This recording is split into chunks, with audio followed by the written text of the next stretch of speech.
High সবাইকে। জেজুর প্রথম দিনে আমি গিয়েছিলাম ইয়াং ফরএভার ক্যাফেতে, যেখানে বিটিএস এর ইয়াং ফরএভার যে গানটি আছে সেটা শ্যুট করা হয়েছিল এবং এখানে তাদের কিছু ফটোশ্যুটও করা হয়। আর এই গানটিতে যেই হট এয়ার বেলুনটি ইউজ করা হয় সেটাও এখানে স্মৃতি হিসেবে রাখা হয়েছে।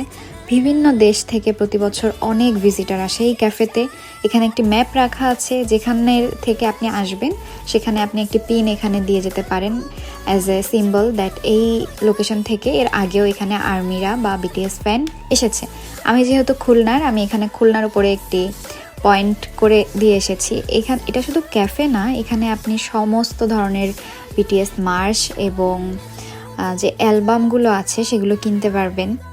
শুধু অ্যালবাম এবং বিটিএস মার্চই না, এখানে আপনি কফি বা ড্রিঙ্কস খেতে খেতে আশেপাশের পরিবেশ এনজয় করতে পারবেন, যেহেতু এই ক্যাফেটি ভালোই জঙ্গলের ভেতরে, লোকালয়ের থেকে একটু দূরে।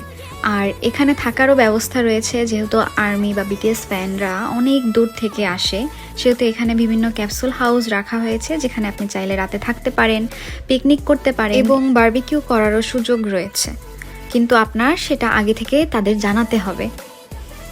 এখানে একটা ডায়েরি এবং কলম রাখা আছে। আর্মিরা এসে বিভিন্ন ধরনের মেসেজ তাদের আইডলদের উদ্দেশ্যে লিখে রেখে যায়, এই আশায় হয়তো কোনো না কোনো দিন এই মেসেজগুলো তাদের কাছে পৌঁছবে। আমিও এর ব্যতিক্রম না, অ্যাজ এ বিটিএস ফ্যান আমিও তাদের উদ্দেশ্যে কিছু লিখে এসেছি। আপনি যদি কখনো এই ক্যাফেতে ভিজিট করার সুযোগ পান, অবশ্যই আপনার মেসেজ সেখানে ড্রপ করবেন এবং যেই লোকেশন থেকে আপনি এসেছেন সেখানে আপনি পয়েন্ট আউট করে দিয়ে আসবেন। এছাড়াও এখানে অনেক সুন্দর সুন্দর হ্যান্ডিক্রাফট ছিল। আপনি যদি বিটিএস ফ্যান হয়ে থাকেন এবং জেজুতে ঘুরতে আসেন, তাহলে অবশ্যই একবার এই ক্যাফেতে আসতে ভুলবেন না, কারণ এখানে আসলে আপনার মনে হবে it's a dream came true. এবং যেখানে আপনার পছন্দের গান শ্যুট হয়েছিল সেখানে আপনার নিজের আশা একটা অন্য ধরনের স্বপ্নের মতো। তো আজকে এই পর্যন্তই।